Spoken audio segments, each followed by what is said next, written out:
Indian oil நிறுவனத்தால் நாடு முழுவதும் இயக்கப்படும் அனைத்து எரிபொருள் நிலையங்களும் தொடர்ந்து திறந்திருக்கும். பெட்ரோல், டீசல் மற்றும் இதர பெட்ரோலிய பொருட்கள் போதுமான அளவு கையிருப்பில் உள்ளன. வாடிக்கையாளர்கள் வதந்திகளை நம்ப வேண்டாம். மேலும் பெட்ரோல் பங்குகளில் தேவையற்ற கூட்டத்தை தவிர்க்குமாறும் கேட்டுக் கொள்கிறோம் என இந்தியன் ஆயில் நிறுவனம் தெரிவித்துள்ளது. எந்த பெட்ரோல் பங்கிற்கு எப்போது சென்றாலும் பெட்ரோல் கிடைக்கும். தமிழகத்தில் 3 வாரங்களுக்கு தேவையான பெட்ரோல், டீசல் கையிருப்பு உள்ளது என பெட்ரோலிய விற்பனையாளர் சங்கம் தெரிவித்துள்ளது. வணிக சிலிண்டர் விநியோகம் ஒழுங்குமுறைப்படுத்தப்பட்டுள்ளது. கேஸ் சிலிண்டர் விநியோகத்தில் எந்தவொரு பிரச்சினையும் இல்லை என லோக்சபாவில் மத்திய பெட்ரோலியத்துறை அமைச்சர் ஹர்தீப் சிங் பூரி கூறினார். இந்தியாவில் கடந்த 5 நாட்களில் இயற்கை எரிவாயு உற்பத்தி 28% அதிகமாக உயர்ந்துள்ளது.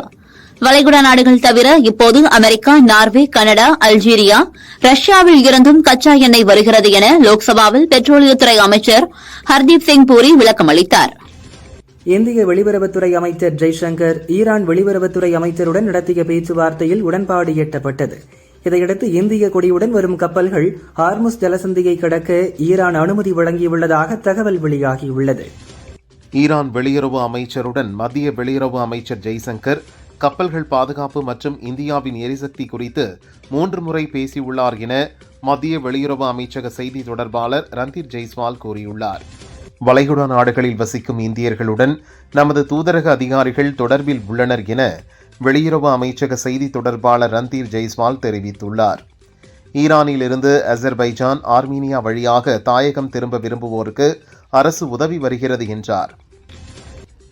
எரிபொருள் தட்டுப்பாடு என வதந்திகளை பரப்புபவர்கள் மீது எஸ்மா சட்டத்தின் கீழ் கடும் நடவடிக்கை எடுக்கப்படும். தேவையான அளவு எரிபொருள்கள் கையிருப்பில் உள்ளது என இந்திய ஆயில் நிறுவனம் தெரிவித்துள்ளது.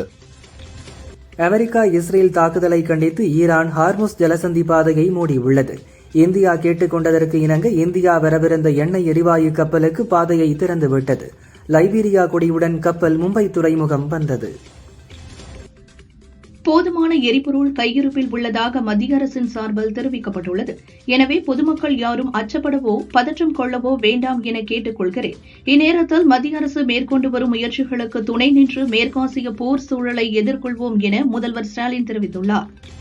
பிளாஸ்டிக் கேன்கள், பாட்டில்களில் பெட்ரோல், டீசல் வழங்க தமிழக அரசு தடை விதித்துள்ளது. எரிபொருளை பதுக்கினால் சிறை தண்டனை விதிக்கப்படும் என்றும் பெட்ரோல் பங்க் உரிமையாளர்களுக்கு எச்சரிக்கை விடுத்துள்ளது.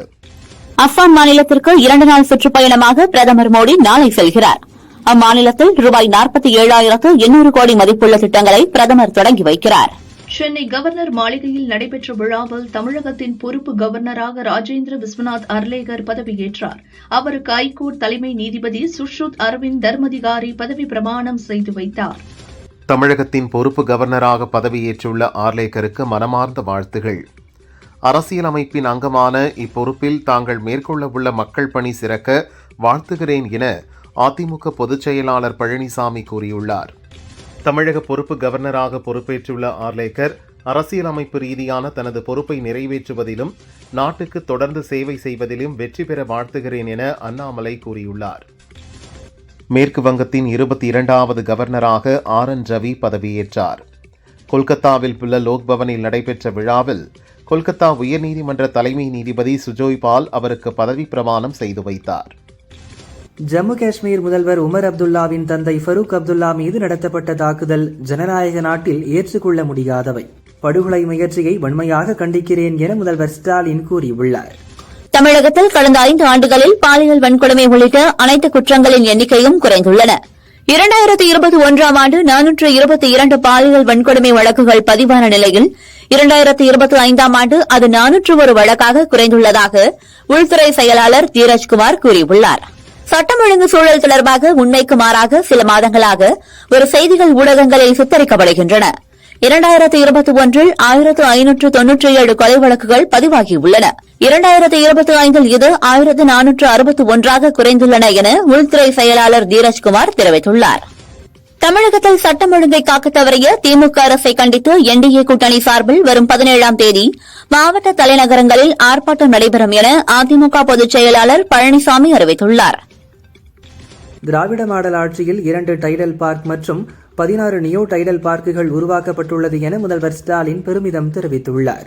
ஆனால் கடந்த 2016 முதல் 2021 வரையிலான அதிமுக ஆட்சியின் இறுதி காலத்தில் ஒரே ஒரு டைடல் பூங்காவுக்கு மட்டுமே அடிக்கல் நாட்டினர் என்றார்.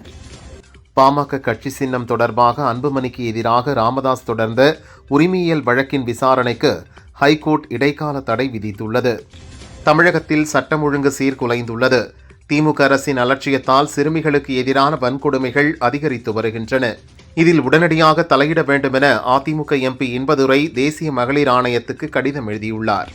தமிழக காவல்துறைக்கு கடந்த 7 மாத காலமாக டிஜிபியை கூட திமுக அரசால் நியமனம் செய்ய முடியவில்லை. சட்டம் ஒழுங்கு சீர்கேடு ஏற்பட்டதற்கு காவல்துறைக்கு சுதந்திரம் வழங்காததே காரணம் என தாவேக நிர்வாகி அருண்ராஜ் கூறினார். நெல்லையில் ஒரே நேரத்தில் 3 சிறுமிகளுக்கு பாலியல் தொல்லை கொடுத்த ஆனந்தசேகர் என்பவருக்கு தூக்கு தண்டனை விதித்து நீதிபதி சுரேஷ்குமார் உத்தரவிட்டுள்ளார். போலீஸ் கஸ்டடி மரணங்களை எந்த வகையிலும் ஏற்றுக்கொள்ள முடியாது. கஸ்டடி மரணங்கள் நடக்கும்போது அரசு வெளிப்படையாக நடவடிக்கை எடுக்கிறது. அதைத்தான் நாம் பார்க்க வேண்டும். லாக்அப் டெத் வழக்குகளில் உரிய நடவடிக்கை எடுக்க தமிழக அரசு தயாராக உள்ளது என உள்துறை செயலாளர் தீரஜ்குமார் கூறினார். தாவேகாவில் இணைந்த பின் எனது பாக்கெட்டில் 3 தலைவர்களின் புகைப்படங்களை வைத்திருந்தேன். ஆனால் விஜய் என்னிடம், நீங்கள் அம்மா படத்தையே வைத்துக் கொள்ளுங்கள், அதுதான் எனக்கு மகிழ்ச்சி என சொன்னார். எந்த தலைவர் இப்படி சொல்வார் என செங்கோட்டையன் நெகிழ்ச்சியுடன் கூறினார். சிலிண்டர் விலை உயர்ந்தாலும் அறிவித்தபடி 6 சிலிண்டர் இலவசமாக வழங்கப்படும் என தாவேகா இணை பொதுச் செயலாளர் நிர்மல்குமார் தெரிவித்துள்ளார். அரசு பணிகளில் ஓபிசி பிரிவினர் சேர்வதற்கு இருந்த தடைகளை நீக்கிய சுப்ரீம் கோர்ட்டின் உத்தரவுக்கு முதல்வர் ஸ்டாலின் வரவேற்பு தெரிவித்துள்ளார். சிவில் சர்வீஸ் தேர்வில் தேர்ச்சி பெற்ற ஓபிசி பிரிவினருக்கு கூடுதல் இடங்களை உருவாக்கிட வேண்டும் என்று கோரிக்கை வைத்துள்ளார். லோக்சபாவில் எனது செயல்பாடுகள் அனைத்தும் பாரபட்சமற்றவை என மீண்டும் பணியை துவங்கிய சபாநாயகர் ஓம் பிர்லா தெரிவித்தார். அதிமுக சார்பில் வரும் 15ஆம் தேதி சென்னையில் இஃப்தார் நோன்பு திறப்பு நிகழ்ச்சி நடைபெறுகிறது. இதில் அக்கட்சியின் பொதுச் செயலாளர் எடப்பாடி பழனிசாமி பங்கேற்கிறார் என தெரிவிக்கப்பட்டுள்ளது. விஜய் தலைமையிலான கூட்டணியை ஏற்று யார் வந்தாலும் மரியாதை, அதிகார பகிர்வு தரப்படும். அதிமுகவுடன் கூட்டணி என்பது குறித்த பேச்சு எங்கிருந்து உருவாகிறது என தெரியவில்லை என்று தாவேக நிர்வாகி நிர்மல்குமார் கூறினார். பிரதமர் மோடி பயத்தில் உள்ளார். எப்ஸ்டைன் ஃபைல்ஸ் அதானி வழக்கை நினைத்து பீதியில் இருக்கிறார் என ராகுல் தெரிவித்தார். அதனால்தான் அவரால் சபைக்குள் வர முடியவில்லை என்றார். கரூர் சம்பவ வழக்கில் எனக்கு மட்டும் சம்மன் அனுப்பியது ஏன் என கேட்கும் செந்தில் பாலாஜிதான் முதல் குற்றவாளி. 6 மாவட்டங்களில் நடந்த தாவேக பிரச்சாரத்தில் எந்த பிரச்சனையும் இல்லை. ஆனால் கரூரில் மட்டும் பிரச்சனையானது ஏன் என ஆதவ் அர்ஜுனா கேள்வி எழுப்பியுள்ளார். தூத்துக்குடியில் +2 மாணவி பாலியல் வன்கொடுமை செய்யப்பட்டு கொலை செய்யப்பட்ட நிகழ்வுக்கு முதல்வர் வருத்தம் கூட தெரிவிக்கவில்லை. மாணவிகளின் கனவுகளை சிதைக்கும் கொடிய கயவர்களை காப்பாற்றும் அரசு வீழ்த்தப்பட வேண்டும் என அன்புமணி தெரிவித்துள்ளார். கொடூரமாக இறந்த அந்த மாணவி அனுபவித்த வலியை மாணவியின் பெற்றோர், உறவினர்கள் காலமெல்லாம் அனுபவிக்கப் போகும் வேதனையை ஸ்டாலினால் ஒரு நொடி உணர முடியுமா? அப்படி உணர்ந்திருந்தால் பெண்களுக்கு எதிரான இத்தனை குற்றங்களை நடக்க அனுமதித்து இருப்பாரா என அதிமுக கேள்வி எழுப்பியுள்ளது. வளர்ச்சியை பரவலாக்கி அனைத்து மாவட்டங்களையும் அனைத்து தரப்பு மக்களையும் முன்னேற்றுவோம் என ஸ்டாலின் தெரிவித்துள்ளார். மாபெரும் தமிழ் கனவை சாத்தியப்படுத்துவோம், வெல்வோம் என்றார். தூத்துக்குடியில் பள்ளி மாணவியை பாலியல் வன்கொடுமை செய்து படுகொலை செய்த சமூக விரோதிகளுக்கு கடுமையான தண்டனை வழங்கப்படும். பாதிக்கப்பட்ட மாணவியின் குடும்பத்திற்கு உரிய நீதி கிடைக்க துணை நிற்போம் என கனிமொழி கூறியுள்ளார். திமுக காங்கிரஸ் இடையே கூட தொகுதி பங்கின் போது சலசலப்பு ஏற்பட்டது. அதுபோல் எதுவும் நடக்காமல் நாங்கள் உரிய நேரத்தில் முடிவை அறிவிப்போம் என தினகரன் தெரிவித்தார். UAE நாட்டிலிருந்து ஹார்முஸ் ஜலசந்தி வழியாக குஜராத் துறைமுகம் நோக்கி வந்து கொண்டிருந்த தாய்லாந்து நாட்டின் மயூரி நாரி சரக்கு கப்பல் மீது ஈரான் தாக்குதல் நடத்திய சம்பவம் பெரும் பரபரப்பை ஏற்படுத்தியுள்ளது. தூத்துக்குடி 12ஆம் வகுப்பு மாணவி பாலியல் வன்கொடுமை செய்யப்பட்ட சம்பவம் அதிர்ச்சி அளிக்கிறது என அன்புமணி தெரிவித்துள்ளார். பாலியல் வன்கொடுமைகள் அதிகரித்து வரும் நிலையில் ஸ்டாலின் அரசு கண்களையும் காதுகளையும் மூடிக்கொண்டிருப்பது கண்டிக்கத்தக்கது என்றார். பாலியல் வன்கொடுமையும் பெண்களுக்கான பாதுகாப்பின்மையும் தின செய்தியாகிவிட்டது. வேடநத்தம் பாலியல் கொலை குற்றத்திற்கான எச்சரிக்கை இருந்து அதை தடுக்காமலும் குற்றவாளிகளை கண்டறிந்து நடவடிக்கை எடுக்காமலும் இருக்கும் திமுக அரசுக்கு கண்டனம் என எடப்பாடி பழனிசாமி தெரிவித்துள்ளார். பொதுமக்கள், பெண்கள், குழந்தைகள் என தமிழகத்தில் எங்கும் பாதுகாப்பு இல்லாத நிலை நிலவுகிறது. கல்லாப்பெட்டி கூட்டணியை தக்க வைப்பதில் மட்டுமே கவனம் செலுத்தும் முதல்வர் ஸ்டாலின் பெண்கள், குழந்தைகளுக்கான பாதுகாப்பில் கவனம் செலுத்தாதது ஏன் என விஜய் கேள்வி எழுப்பியுள்ளார். கரூரில் ஒரு கட்சி நடத்திய நிகழ்ச்சி ஏற்பாடுகளை போலீசும் மாவட்ட நிர்வாகமும் செய்திருக்கிறது. இதற்கு சிபிஐ எனக்கு சம்மன் அனுப்பியதுதான் ஆச்சரியமாக உள்ளது. சிபிஐ விசாரணைக்கு ஒத்துழைப்பு வழங்குவேன் என செந்தில் பாலாஜி கூறியுள்ளார். வீடுகளுக்கு விநியோகிக்கப்படும் கேஸ் சிலிண்டர்களுக்கு தட்டுப்பாடு வரலாம் என்று தகவல் பரவி வருவதால் இண்டக்ஷன் ஸ்டவ் விற்பனை சூடுபிடித்துள்ளது. எதிர்க்கட்சித் தலைவர் இந்த சபையை விட மேலானவர் என்றும் அவர் எதை வேண்டுமானாலும் பேசலாம் என சிலர் நினைக்கின்றனர் என மக்களவை சபாநாயகர் ஓம் பிர்லா தெரிவித்தார். அப்படி எந்த சலுகையும் இங்கு கிடையாது என்றார். இருமொழிக் கொள்கைக்கு எதிராக இருப்பதால் ஜவஹர் நவோதயா பள்ளிகளை தமிழகத்தில் அனுமதிக்க முடியாது என சுப்ரீம் கோர்ட்டில் தமிழக அரசு பிரமாண பத்திரம் தாக்கல் செய்துள்ளது. வளிமண்டலத்தில் கிழக்கு மேற்கு என இரு திசை காற்று சந்திப்பு நிகழ்வு ஏற்பட இருப்பதால் வரும் 18 முதல் 21ஆம் தேதி வரை தமிழகத்தில் கோடை மழைக்கு வாய்ப்புள்ளதாக தனியார் வானிலை ஆய்வாளர் ஹேமச்சந்தர் தெரிவித்துள்ளார். 3 நாட்களுக்கு பெட்ரோல் கிடைக்காது என்று வதந்தி பரவியதால் சென்னை, திருவண்ணாமலை, அரியலூர், மயிலாடுதுறை, திருவாரூர் உள்ளிட்ட மாவட்டங்களில் பெட்ரோல் நிலையங்களில் மக்கள் குவிந்தனர். வாகனங்களில் பெட்ரோல், டீசல் நிரப்பியதோடு பாட்டில்கள், கேன்களிலும் வாங்கிச் சென்றனர். எல்லை தாண்டி மீன்பிடித்ததாக கூறி ராமேஸ்வரம் மீனவர்களை வடக்கு மன்னார் கடற்பரப்பில் வைத்து இலங்கை கடற்படை கைது செய்துள்ளது. அவர்களின் ஒரு படகையும் சிறைப்பிடித்தது. தூத்துக்குடியில் +2 மாணவி பாலியல் வன்கொடுமை செய்து கொலை செய்யப்பட்ட வழக்கில் 6 தனிப்படைகள் அமைக்கப்பட்டுள்ளது. சிசிடிவி கேமரா காட்சிகளை ஆய்வு செய்து போலீசார் தீவிரமாக விசாரணை நடத்தி வருகின்றனர். தமிழகத்தில் இன்று முதல் 15ஆம் தேதி வரை ஓரிரு இடங்களில் அதிகபட்சமாக வெப்பநிலை நிலவக்கூடும். வழக்கத்தை விட 3 டிகிரி ஃபாரன்ஹீட் அதிகமாக இருக்கும் என சென்னை வானிலை மையம் தெரிவித்துள்ளது. மேற்காசியாவில் போர் நடைபெற்று வருவதால் லெபனான் மற்றும் கத்தாரில் சிக்கித் தவித்த இந்தியர்கள் 600 பேர் தாயகம் அழைத்து வரப்பட்டனர். தங்கம் விலை சவரனுக்கு ரூபாய் 1200 குறைந்து ஒரு சவரன் 1,19,760 ரூபாய்க்கு விற்கப்படுகிறது. கிராமுக்கு ரூபாய் 150 குறைந்து 14,970 ரூபாய்க்கு விற்பனையாகிறது. வெள்ளி விலை கிராமுக்கு 10 ரூபாய் குறைந்து 290 ரூபாய்க்கும் கிலோ ரூபாய் 2,90,000க்கும் விற்பனை செய்யப்படுகிறது. திருச்சியில் இருந்து சென்னை அடையாருக்கு ப்ராஜெக்ட் செய்ய வந்திருந்த கல்லூரி மாணவி காரில் கடத்தப்பட்டு பாலியல் வன்கொடுமைக்கு உள்ளாக்கப்பட்ட சம்பவம் பெரும் அதிர்ச்சியை ஏற்படுத்தியுள்ளது. சிவகாசி சங்கரலிங்கனா ரயில்வே மேம்பாலம் அருகே உள்ள பிரபல உணவகத்தில் திடீரென தீ விபத்து ஏற்பட்டது. உணவக ஊழியர்களை தீயை அணைத்தனர். யாருக்கும் பாதிப்பு இல்லை. சிலிண்டர் தட்டுப்பாட்டால் ரயில்களில் வழங்கப்படும் உணவு நிறுத்தப்பட்டதாக கூறப்படும் தகவல் தவறானது என ரயில்வே அதிகாரிகள் கூறியுள்ளனர். தூத்துக்குடியில் +2 மாணவி பாலியல் வன்கொடுமை செய்து கொலை செய்யப்பட்ட சம்பவம் தொடர்பாக புகார் அளிக்க சென்ற பெற்றோரை அவதூறாக பேசிய மகளிர் காவல் நிலைய இன்ஸ்பெக்டர் பிரவீனா சஸ்பெண்ட் செய்யப்பட்டுள்ளார். அமெரிக்கா, இஸ்ரேல் மற்றும் ஈரான் நாடுகளுக்கு இடையிலான போர் காரணமாக கோவில்பட்டி கடலை மிட்டாய் ஏற்றுமதி முற்றிலுமாக பாதிக்கப்பட்டுள்ளது. இதனால் பல கோடி ரூபாய் மதிப்பிலான கோவில்பட்டி கடலை மிட்டாய் தேக்கமடைந்துள்ளன. பெண்களுக்கு பாதுகாப்பு வழங்காத திமுக அரசை கண்டித்தும் சாதிவாரி கணக்கெடுப்பு நடத்த கோரியும் தமிழகத்தில் உள்ள அனைத்து மாவட்டங்களிலும் தமிழக வெற்றிக் கழகத்தினர் ஆர்ப்பாட்டம் நடத்தினர். கோவையில் பள்ளியில் வழங்கப்பட்ட மதிய உணவில் பல்லி விழுந்ததில் 44 குழந்தைகள் உடல்நலம் பாதிக்கப்பட்டனர். இந்த விவகாரத்தில் சத்துணவு பணியாளர்கள் கௌசல்யா, மனோகரி, ஜெயாகமலம் ஆகிய 3 பேரை கலெக்டர் சஸ்பெண்ட் செய்துள்ளார். ஆகாஷ் மரண சம்பவத்தில் தொடர்புடைய சிவகங்கை மாவட்ட தனிப்பிரிவு போலீஸ் இன்ஸ்பெக்டர் வெங்கடேச பெருமாள் காத்திருப்போர் பட்டியலுக்கு மாற்றம் செய்யப்பட்டுள்ளார். விளாத்திக்குளத்தில் பாலியல் வன்கொடுமை செய்யப்பட்டு 12ஆம் வகுப்பு மாணவி படுகொலை, மதுராந்தகம் அருகே 12ஆம் வகுப்பு பள்ளி மாணவி மற்றும் சென்னை அடையாறில் கல்லூரி மாணவியையும் கூட்டு பாலியல் வன்கொடுமை செய்தவர்களை விரைந்து கைது செய்ய வேண்டும் என சீமான் வலியுறுத்தினார். மேலும் இவ்வாறான குரூர மனம் கொண்ட கொடூரர்களுக்கு மரண தண்டனை விதிக்க உடனடியாக சட்ட திருத்தம் கொண்டுவர வேண்டும் என அவர் கூறினார். சென்னை வண்டலூரில் உள்ள உயிரியல் பூங்காவில் சிங்கம் மற்றும் மான் வசிக்கும் பகுதியில் பராமரிப்பு பணிகள் நடக்க இருப்பதால் வரும் 18ஆம் தேதி முதல் 28ஆம் தேதி வரை பார்வையாளர்களுக்கு அனுமதி மறுக்கப்பட்டுள்ளது. தட்டுப்பாடு ஏற்படும் என்ற அச்சத்தில் பொதுமக்கள் அதிக அளவில் பெட்ரோல், டீசல் வாங்கியதால் கையிருப்பு குறைந்து சென்னையின் பல பகுதிகளில் பெட்ரோல் பங்குகள் தற்காலிகமாக மூடப்பட்டுள்ளன. திமுக ஆட்சிக்கு வந்ததிலிருந்து பெண்களுக்கு எதிரான வன்முறை குற்றங்கள் அதிகரித்து தலைவிரித்தாடுகிறது.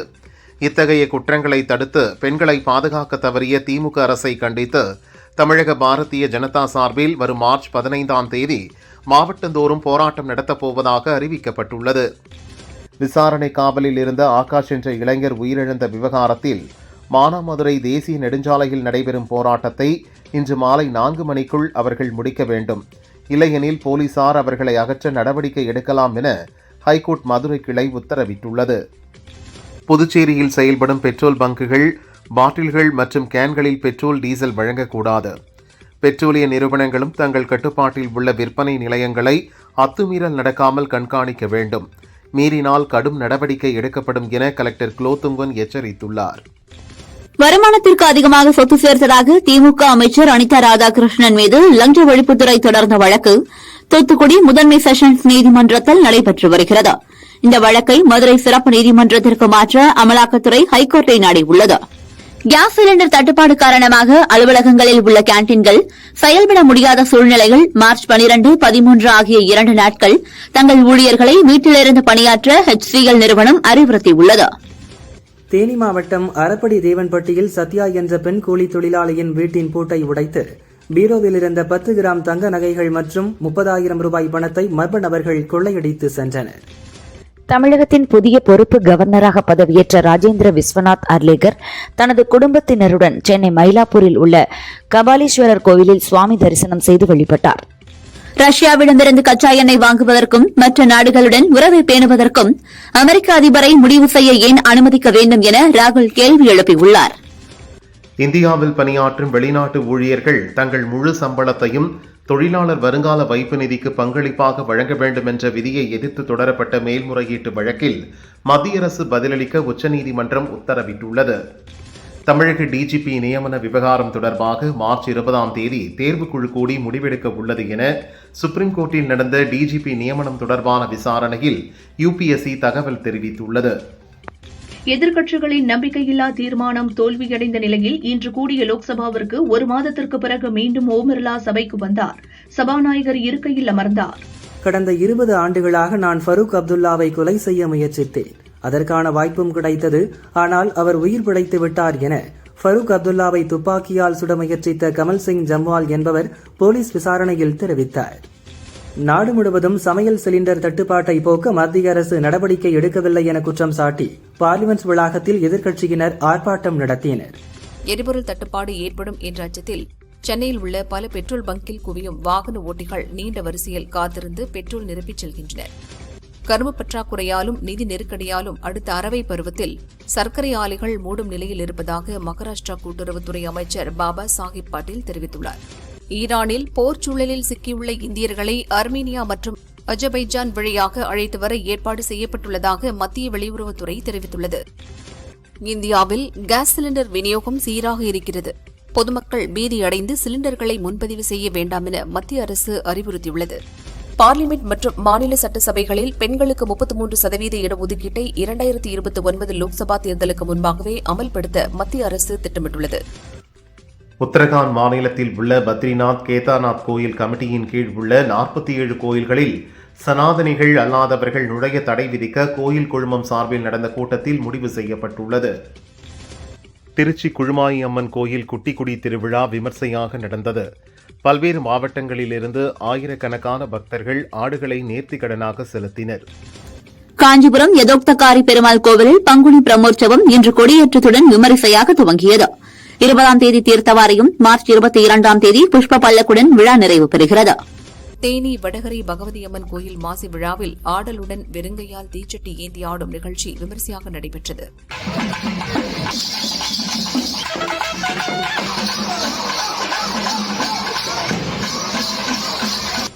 ஈரோடு மாவட்டம் தாளவாடி மாரியம்மன் கோயிலில் குண்டம் திருவிழா விமர்சையாக நடந்தது. 30 அடி நீளம் 4 அடி உயரத்தில் அமைக்கப்பட்டுள்ள குண்டத்தில் பக்தர்களின் ஆரவாரத்துடன் பூசாரி தீ மிதித்தார். பின் குண்டத்தை தொட்டு பக்தர்கள் வணங்கினர். அமெரிக்கா மற்றும் ஈரான் இடையிலான போரில் திறம்பட வெற்றி பெற்றதாக ட்ரம்ப் தெரிவித்துள்ளார். தாக்குதல் தொடங்கிய சில மணி நேரங்களுக்குள் விளைவு தீர்மானிக்கப்பட்டது. ஆனால் அமெரிக்க படைகள் பணியை முடிக்க தொடர்ந்து ஈடுபடும் என்றார். வளைகுடா நாடுகள் மீது ஈரான் நடத்தி வரும் கொடூரமான தாக்குதலை உடனடியாக நிறுத்தக் கோரி சிறப்பு தீர்மானம் நிறைவேற்ற ஐநா பாதுகாப்பு கவுன்சில் முன்வந்துள்ளது. ஹார்முஸ் ஜலசந்தியில் இந்திய எண்ணெய் கப்பல்கள் செல்ல ஈரான் அனுமதி வழங்கியுள்ளது. இதையடுத்து புஷ்பக், பரிமல் என்ற 2 எண்ணெய் கப்பல்கள் ஹார்முஸ் நீரிணையை கடந்து இந்தியா வருகின்றன.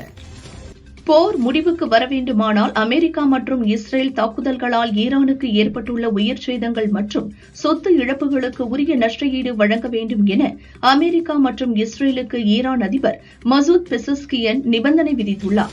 இறையாண்மை கொண்ட வளைகுடா நாடுகளுக்கு எதிராக ஈரான் நடத்தி வரும் தாக்குதலை சர்வதேச சமூகம் எதிர்க்கிறது என பஹ்ரைனின் ஐநா தூதர் ஜமால் அல்ட்ரோவாய் தெரிவித்தார்.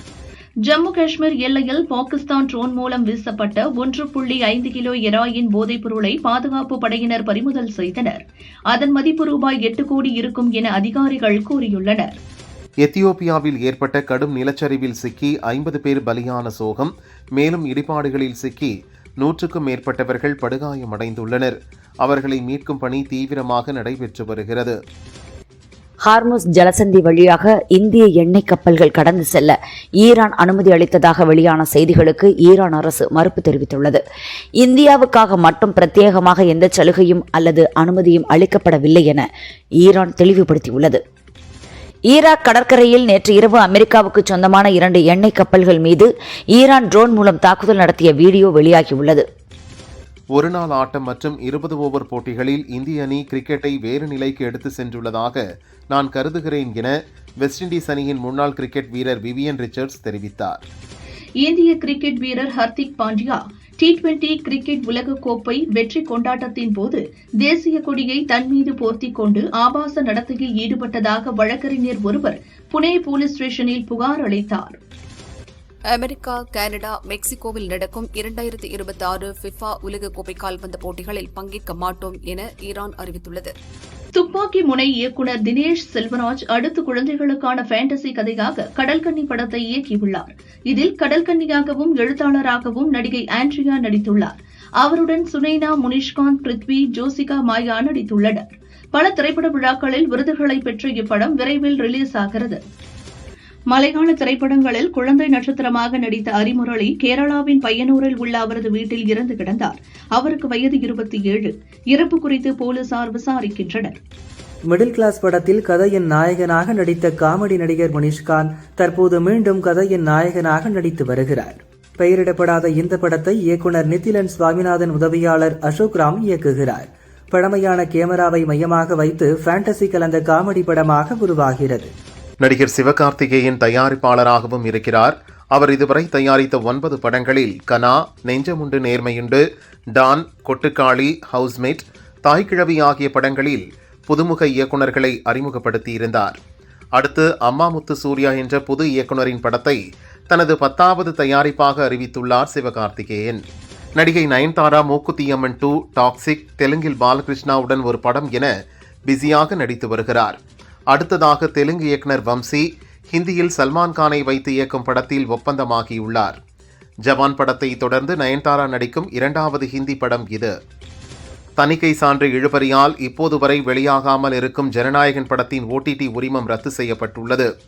தமிழக சட்டசபை தேர்தலுக்கு பின்னரே படம் வெளியாகும் என கூறப்பட்டு வருவதால் ரூபாய் 120 கோடிக்கு வாங்கிய OTT உரிமத்தை சம்பந்தப்பட்ட நிறுவனம் ரத்து செய்ததாக தகவல் வெளியாகியுள்ளது. கவர்ச்சி நடிகை சோனா ஹைடன் குசேலன் படத்தில் வடிவேலுவுக்கு ஜோடியாக நடித்திருந்தார். அதன் பிறகு படத்தில் நடிப்பதை குறைத்துக் கொண்ட அவர் சமீபத்தில் அளித்த பேட்டியில் குசேலன் படத்திற்கு பிறகு 16 படங்களில் வடிவேலுவுடன் நடிக்கும் வாய்ப்பு வந்தது. நான் ஒப்புக்கொள்ளவில்லை. வடிவேலுவை சகித்துக் கொண்டு நடிப்பது கஷ்டம். வெளியே சொல்ல முடியாத பல விஷயங்கள் உள்ளன. எனக்கு சுயமரியாதை தான் முதலில், மற்றதெல்லாம் அப்புறம்தான் என்றார். தெய்வ திருமகள் படத்தில் குழந்தை நட்சத்திரமாக அறிமுகமான சாரா அர்ஜுன் தற்போது ஹிந்தியில் துரந்தர் படத்தில் நடித்து பிரபலமானார். மார்ச் 19 ரிலீஸ் ஆகும் இதன் 2ஆம் பாகத்திலும் நடித்திருக்கும் சாரா, நான் எப்போதும் இயற்கையான அழகில் என்னை வெளிப்படுத்தவே விரும்புவேன். படங்களில் நடிக்கும் போது மட்டுமே தேவையான அளவு மேக்கப் போடுகிறேன். சாதாரண நேரங்களில் மேக்கப் போடுவதில் ஈடுபாடே கிடையாது என கூறியுள்ளார். விக்னேஷ் ராஜா இயக்கத்தில் தனுஷ் நடித்துள்ள கர படத்தை ஐசரி கணேஷ் தயாரித்துள்ளார். மமிதா பைஜு, KS ரவிக்குமார் என பலர் நடித்துள்ளனர். ஏப்ரல் 30 படம் ரிலீஸ் ஆகிறது. படத்தின் முதல் காப்பியை பார்த்த தயாரிப்பாளர் 3 மணி நேரத்திற்கும் மேலாக ஓடும் படத்தின் நீளத்தை குறைக்க சொல்லியுள்ளார். இதனால் 2.5 மணி நேரமாக பட நீளத்தை குறைக்க இயக்குநர் விக்னேஷ் ராஜா முடிவு செய்துள்ளார். சமூக வலைதளங்களில் நடிகை ராஷ்மிகா மந்தனாவின் அம்மாவின் ஆடியோ ஒன்று லீக் ஆனது. அதில் ராஷ்மிகாவிற்கு முதன்முறையாக ஒரு கன்னட நடிகருடன் நிச்சயதார்த்தம் நடைபெற்றது குறித்தும் அவர் ராஷ்மிகாவை துன்புறுத்தியதாகவும் கூறப்பட்டிருந்தது. அந்த ஆடியோவை 24 மணி நேரத்தில் நீக்காவிட்டால் சட்ட நடவடிக்கை எடுக்கப்படும் என ராஷ்மிகா மந்தனா எச்சரித்துள்ளார்.